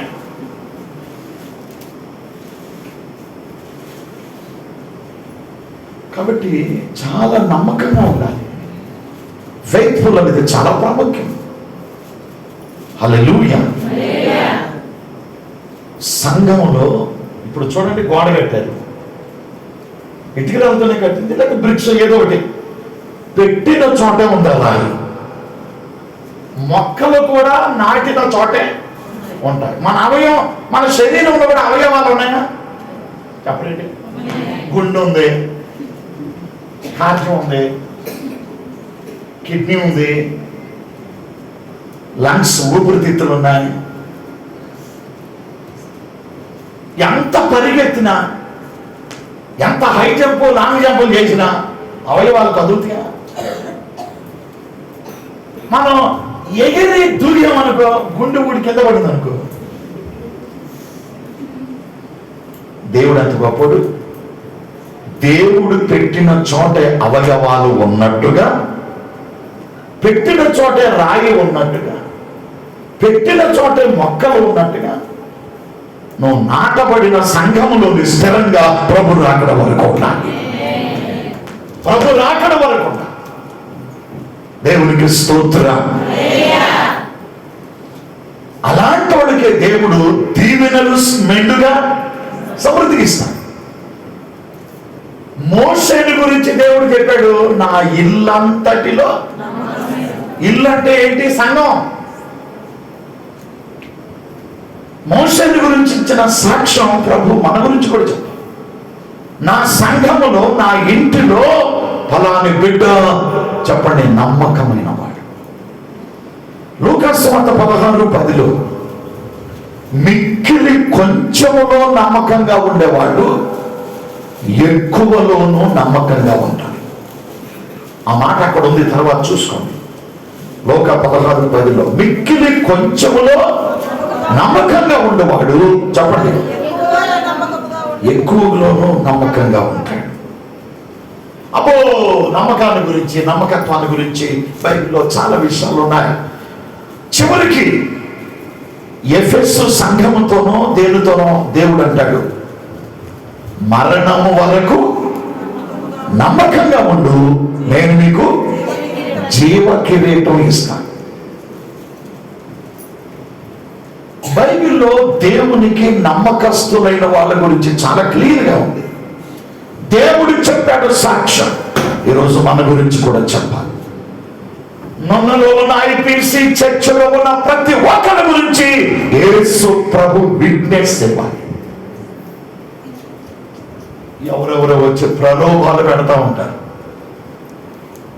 మా దగ్గరకు రండి, మా దగ్గరకు రండి. జాగ్రత్త. నువ్వు నాటబడిన చోటే, శరీరంలో అవయవం ఉన్న చోటే నీవు పుట్టిన ఈ సంఘములో స్థిరంగా ఉండాలి, నమ్మకంగా ఉండాలి. హల్లెలూయా. రక్షించబడిన తర్వాత ఒనేసిము పొందిన సాక్ష్యం. పొందకముందు, రక్షణ లేకముందు వాడు అపనమ్మకస్తుడిగా ఉన్నాడు, నమ్మతగని వాడుగా ఉన్నాడు. రక్షణ పొందిన తర్వాత, మారు మనసు పొందిన తర్వాత, హల్లెలూయా, దైవజనుడు వర్తమానాన్ని విని ఒనేసిము నమ్మకస్తుడుగా, దేవునికి, దేవుని సేవకులకి నమ్మకస్తుడిగా మారిపోయాడు. ఒనేసిములాగా మనలందరినీ దేవుడు సిద్ధపరచును కాక. ఎన్నైనా ఎప్పటికే 3.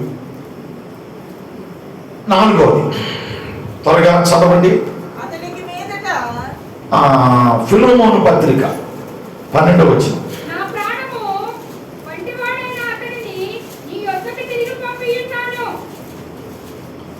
12వ వచనం, నా ప్రాణము వంటి వాడైన అతనిని నీ యొద్దకు తిరిగి.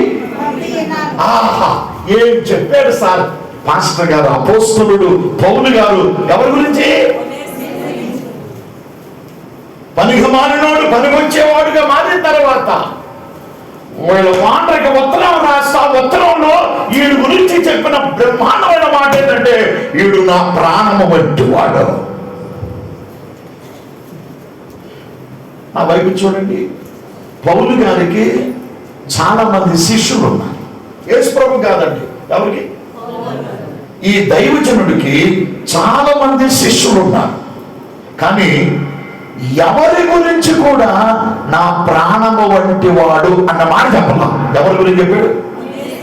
ఒనేసిమును గురించి చెప్పాడు. అంటే రక్షించబడిన కొద్ది కాలానికే ఒనేసిములో శ్రేష్టమైన లక్షణాలు కనబడ్డాయి. ఒక మాట చెప్పమంటారా? ఒనేసిముకి ఏమన్నా అయిందా? ఒనేసిముకి చెప్పండి, ఏదైనా అయిందా? అది నాకైనట్టే అన్నట్టుగా రాశాడు ఉత్తరం. కొట్టావా? నన్ను కొట్టినట్టే. కానో చెయ్యో తీసావా? అది నాకు తీసినట్టే. ఏమన్నా హాని చేయడానికి తలపెట్టావా? నాకు చేసినట్టే హాని. అందుకంటాడు, దాని అర్థం అదే, నా ప్రాణము వంటి వాడు. ఈయనకు చాలా మంది శిష్యులు ఉన్నప్పటికీ ఎవరి గురించి చెప్పని మాట ఎవరి గురించి చెప్పాడు?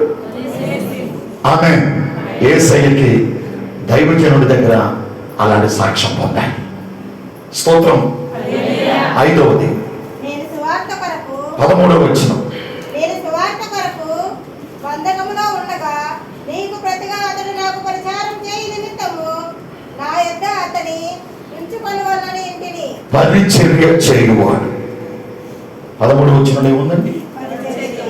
నాకు పరిచారము చేయు నిమిత్తం నా యొద్ద అతనిని ఉంచుకోవాలి అని అనుకున్నాను, కానీ ఫిలోమోను అది న్యాయం కాదనిపించిందిరా, అది కరెక్ట్ కాదనిపించిందిరా. అసలు ఒనేసిము ఎలాగ మారిపోయాడంటే ఆయన్ని వదిలిపెట్ట బుద్ధి కావట్లేదురా. ఫిలోమోనా వాణ్ణి నా దగ్గరే పెట్టుకోవాలనుకున్నాను, కానీ ఆడు నీ ఇంట్లో బాధిసరా నాయన, నీకు చెందినవురా నాయన.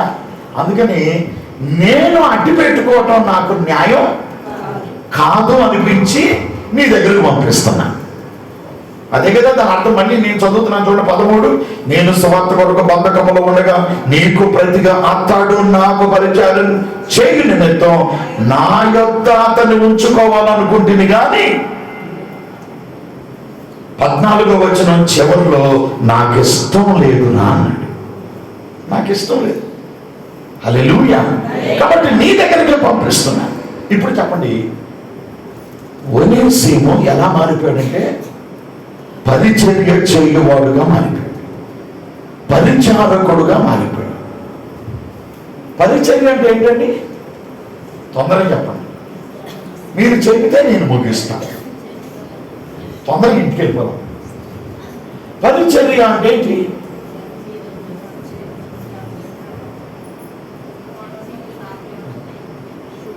వడవటం, చాపలేయటం, కుర్చీలు వేయటం.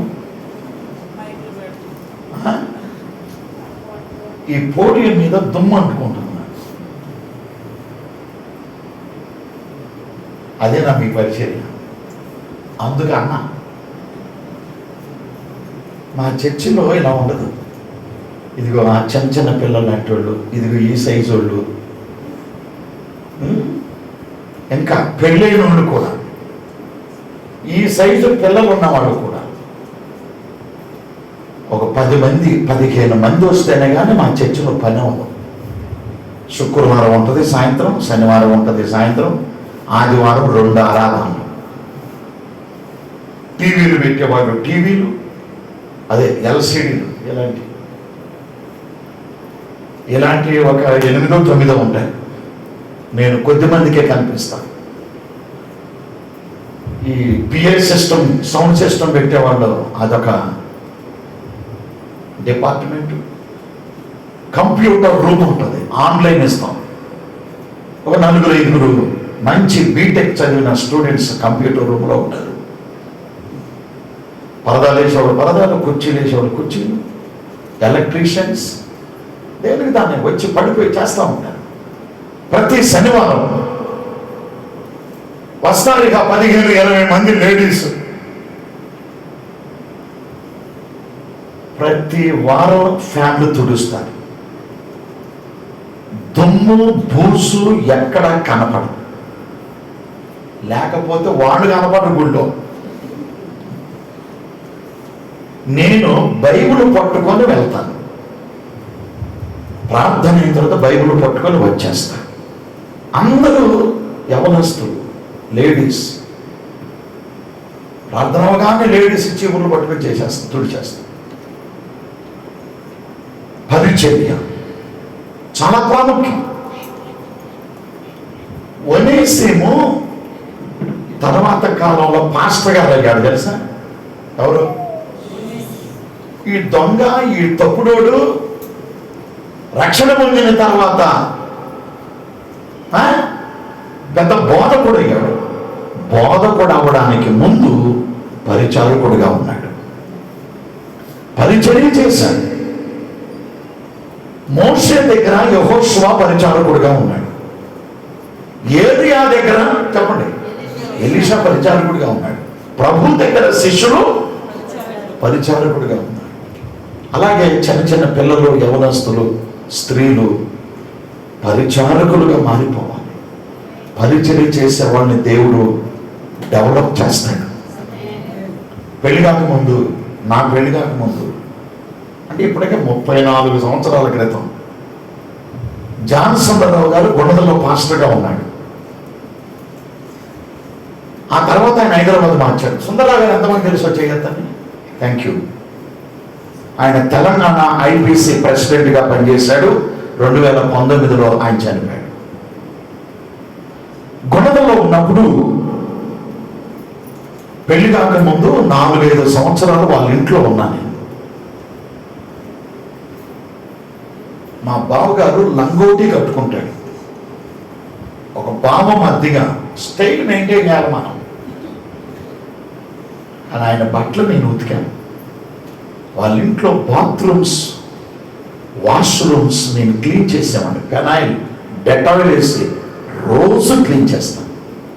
మా అక్కకి అంట్లు తోమే విషయంలో కూడా సహకరించేవాడు, వంట చేసే విషయంలో సహకరించేవాడు. ఈరోజు దేవుడు నన్ను ఆశీర్వదించి నాకు చాలా మంది పరిచారకులు దేవుడు ఇచ్చాడు. మీరు కూడా చేయండి. ఏదో ఒక రోజున యేసయ్య మిమ్మల్ని చూడకుండా ఉండడు, మిమ్మల్ని చూడడానికి వస్తాడు, మిమ్మల్ని పైకి తెస్తాడు. హైదరాబాద్లో ఒక సంఘం ఉంది. ఆ సంఘంలో ఐపీఎస్లు ఉన్నారు, ఐఏఎస్లు ఉన్నారు, కలెక్టర్లు, ఎస్పీలు ఉన్నారు. హైదరాబాద్లో చదివేటప్పుడు నేను నా చర్చికి వెళ్ళేవాడిని. అప్పుడు సుందరరావు గారు అక్కడ లేడు, గుణదలో ఉన్నారు. హైదరాబాద్లో చదివేటప్పుడు సుందరరావు గారు ఇక్కడే ఉన్నారు. ఆ కలెక్టర్లు, ఎస్పీలు వెళ్ళే చర్చికి నేను వెళ్ళేవాడిని. 1 సంవత్సరం అక్కడ చదివాను హైదరాబాద్లో.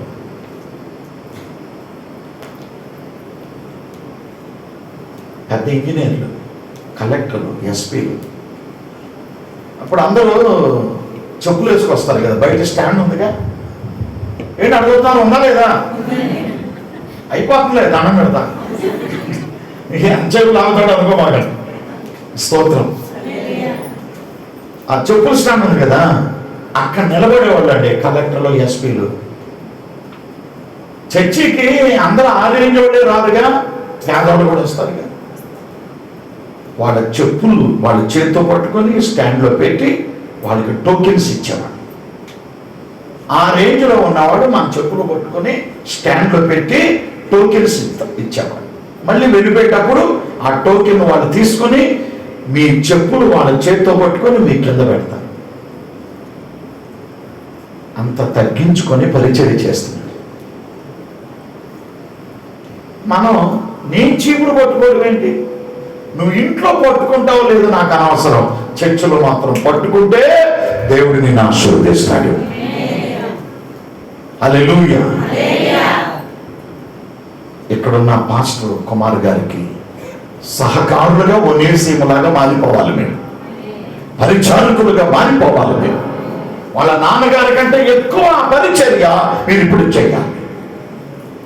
ఒనేసిమును తర్వాత దేవుడు ఆశీర్వదించాడు. ఆమేన్. స్తోత్రం కలుగును గాక. హల్లెలూయా. ఇక 6వ మాట చెప్పి నేను ముగిస్తా. 12వ వచనం, నా ప్రాణము వంటి వాడైన అతనిని నీ యొద్దకు తిరిగి పంపి ఉన్నాను. పంపబడిన ఒనేసిము. ముగిస్తున్నాను ఇక. పంపబడిన ఒనేసిము ఇప్పుడు దాకా ఎక్కడున్నాడు? ఇటలీ దేశంలో రోమ్ పట్టణంలో ఉన్న జైలులో ఉన్న పౌలు గారి దగ్గర ఉన్నాడు. ఇప్పుడు తిరిగి ఎక్కడికి? వాండర్ దగ్గరికి. వాండర్ అంటే ఎవరు? ఫిలోమోన్. ఈయనతో పాటు ఎవరు వస్తున్నారు? పెద్ద చెప్పాలి, ఆ మాట రాట్లే కొంతమందికి. తుర్కీకు. ఆ తుర్కీకి ఒక ఉత్తరం రాసి మళ్ళీ ఉత్తరం కూడా అతను చేసి పంపించాడు. పాత వాండర్ దగ్గరికి పంపిస్తున్నాడు. ఇది శ్రేష్టమైన పద్ధతి. దీని అర్థం తెలుసా? గతంలో ఒనేసిము ఫిలోమోనుకి ఏం చేశాడు? అపకారం చేశాడు, కీడు చేశాడు.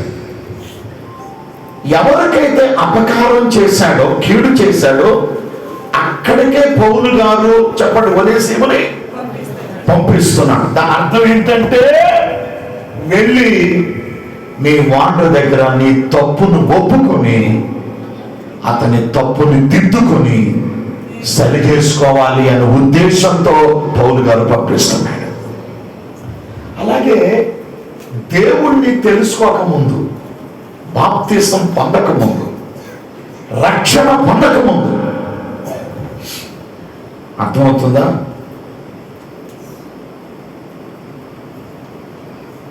ఎవరికైతే నువ్వు అప్పు ఉన్నావో, రుణం ఉన్నావో, ఎవరికైతే నీవు కీడు చేశావో, అపకారం చేశావో, రక్షింపబడిన తరువాత వాళ్ళ దగ్గరికి వెళ్ళి నిన్ను నువ్వు తగ్గించుకొని నీ తప్పును ఒప్పుకొని సరి చేసుకొని సవరించుకోవడం మంచిది. స్తోత్రం చెప్పండి ఒకసారి. హల్లెలూయా. దేవునికి మహిమ కలుగును కాక. మా చర్చిలో ఒక ఆయన ఉన్నాడు, కాపులే. వాళ్ళ దవనిగడ్డ. ఫ్యాక్షనిస్ట్ వాళ్ళకి లీడర్ ఆయన. ఫ్యాక్షనిస్ట్ వాళ్ళకి లీడర్. దయాదాక్షిణ్యం ఉండదు. కోడిని నరికినట్టు మొక్కలు నరికి చెరువులు వేసేస్తారు. ఇక కేసు ఉండదు. కేసు పరిశీలన చేద్దామన్నది దొరక వాళ్ళకి. ఆ టైం అన్నమాట. వాళ్ళందరికీ నాయకుడు. ప్రభువుని తెలుసుకుని బాప్తిసం పొంది ఇప్పుడు మన సంఘ సభ్యుడయ్యాడు. ఆయన ఒక పెద్ద రియల్ ఎస్టేటు, తర్వాత ఒక పెద్ద రాజకీయ నాయకుడు.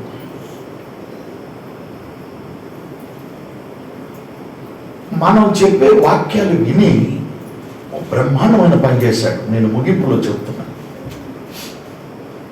టైం అవుతుందా? సరే, అయిపోయింది. సారీ, టైం చూసుకో. ఒక ఇంటికి వెళ్ళాడు. ఎందుకు వెళ్ళాడు తెలుసా? సారీ చెబుదామని వెళ్ళాడు. ఆ ఇంటి గుమ్మంలోకి, ఆ గేట్లోకి వెళ్ళగానే ఆ ఇంటికి అలాగే పరిగెత్తుకుంటూ లోపలికి వెళ్ళిపోయింది. ఏంటి వీళ్ళకి క్షమాపణ చెబుదామని వస్తే లోపలికి పరిగెత్తిందని ఇంకొంచెం లోపలికి వెళ్ళాడు. లోపలికి వెళ్ళి చూసరికి చేతిలో కారం పట్టుకొని, ఇంకొక చేత పెద్ద కత్తి పట్టుకొని అట్లా నిలబడు. ఈయన బెత్తపోయాడు. డేర్గా లోపలికి, అమ్మా నేను మీకు అపకారం చేశాను, మీ ఇంట్లో వాళ్ళని చంపాను, క్షమించమని కోరదామని వచ్చానమ్మా అన్నాడు. అంతే. ఆ కత్తి కింద పడిపోయింది, కారం కింద పడిపోయింది. ఒనేసిములో అది కనపడింది. నేను ఇన్ని సంవత్సరాలైన బాప్తిసం పొంది సీనియర్ విశ్వాసిని, పరిశుద్ధాత్మతో మాట్లాడుతున్నాను, ప్రవచనాలు చెప్తున్నాను అని అనుకోవద్దు. చిన్న లోపం ఉన్న పరలోకపు గుమ్మములో కూడా మనం అడుగు పెట్టం. ఎవరి మీదైనా మనస్పర్ధలు ఉన్నాయా? పగ ఉందా? ద్వేషం ఉందా? అసూయ ఉందా? కోపం ఉందా? రక్షించబడిన తరువాత ఇక మనలో అవన్నీ కనబడకూడదు. క్రీస్తులాగా అలాంటి వాళ్ళందరినీ మనం క్షమించాలి. తండ్రి వీళ్ళు ఏం చేస్తున్నారో వీళ్ళకి తెలియదు, వీరిని క్షమించు అని ప్రభు అడిగాడు. వాళ్ళ దగ్గరికి వెళ్ళి మనం క్షమాపణ కోరితే అంతకంటే ప్రతిఫలం మరొకటి ఉండదు. కులాన్ని పక్కన పెడదాం, ప్రెస్టేజీని పక్కన పెడదాం, మన డబ్బును పక్కన పెట్టి మనల్ని మనం తగ్గించుకొని ఎవరికైతే కీడు అపకారం చేశామో వాళ్ళ దగ్గరికి వెళ్ళి క్షమాపణ కోరి మనసారా వాళ్ళని ప్రేమించగలిగితే ఎంతగా మీరు ఆత్మీయ జీవితంలో వర్ధిల్లుతారు తెలుసా, ఎంతగా దేవుడు ఆశీర్వదిస్తాడు తెలుసా. 6 విషయాలు చెప్పాను. ఒనేసిము లాంటి అనుభవాలు దేవుడు, పరిశుద్ధాత్మ దేవుడు మనలో ఉంచి మనలను నడిపించును గాక. కళ్ళు మూసుకొని ప్రార్థించండి. Thank you. త్వరగా కుర్చీలో కూర్చున్న వాళ్ళు లేచి నిలబడండి. 2 చేతులు పైకెత్తి. 6 విషయాలు ఒనేసిముల గురించి నేను విన్నాను దేవుని రాత్రి. అలాంటి అనుభవం నాకు దాయిచ్చు. నేను కూడా అలా నడుచుకోవటానికి కృపచ్చు.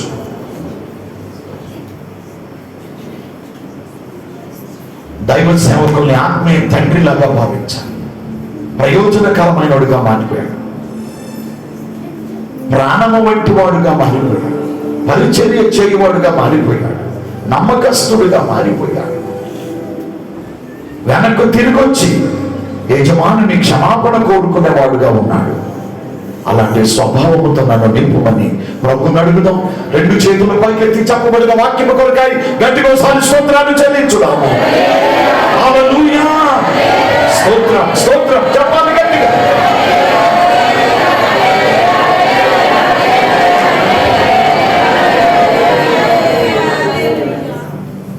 అందరం అలాగే ప్రార్థనలో ఉందాం. కొద్ది సమయం ప్రార్థన చేసుకుందాం. దేవుడు తన రాష్ట్రాన్ని పెట్టుకుని ఒనేసిములో ఉన్న కొన్ని లక్షణాలు, మంచి మాటలను దేవుడి రాత్రి మనతో మాట్లాడాడు. ఒనేసిములో ఉన్న లక్షణాలు మన జీవితంలో లేకపోతే ప్రభువుని అడుగుదాం. అతడు ఎంతో దేవునికి ప్రయోజకుడిగా ఉన్నాడు. తన యజమానుడికి ప్రయోజకుడిగా ఉన్నాడు. నిష్ప్రయోజకులైన వారిని దేవుడు తన పనికొచ్చే పాత్రలుగా నిలబెట్టగలడు. నమ్మకమైన వాడిగా ఉన్నాడు ఒనేసిము. దేవుడి దగ్గర నీ జీవితాన్ని, నమ్మకత్వాన్ని ఎప్పుడు పోగొట్టుకోవద్దు. నమ్మకంగా జీవించు.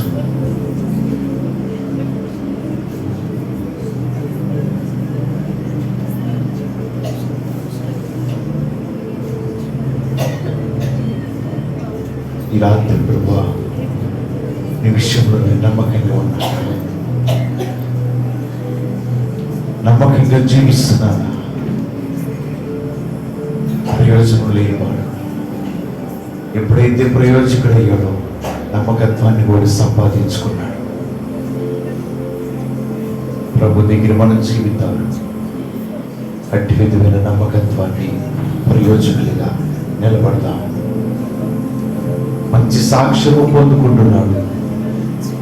ఒనేసిము నా ప్రాణము వంటివాడు, నా ప్రాణం కంటే వాడు ఎక్కువైన వాడు. అంత గొప్పవాడిగా అతడు నిలబడటానికి కారణం తగ్గించుకున్నాడు. అతని జీవితాన్ని మార్చుకున్నాడు. మంచి మాటలు యందు, దేవుని వాక్యమందు శ్రద్ధ నిలిపి ఉన్నాడు. అందుకనే అతని జీవితం అందరికీ కూడా ప్రయోజనకరంగా ఉన్నది. దేవుడి దగ్గర మనం కూడా ఈ రాత్రి విన్న మాటలు ఒనేసిము వలె మనం నిలబడుతూ ఆయన వంటి లక్షణాలు మనం నేర్చుకుందాం. ప్రార్థన చేసుకుందాం. చెప్పబడిన వాక్యం ప్రతి హృదయంలో ఫలించినట్లుగా ఎవరినొకరు క్లుప్తంగా ప్రార్థన చేయండి. చెయ్యాలి త్వరగా.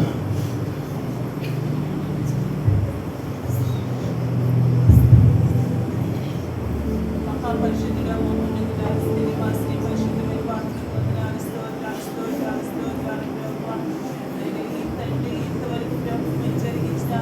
బట్టి వందనాలు స్తోత్రాలు స్తోత్రాలు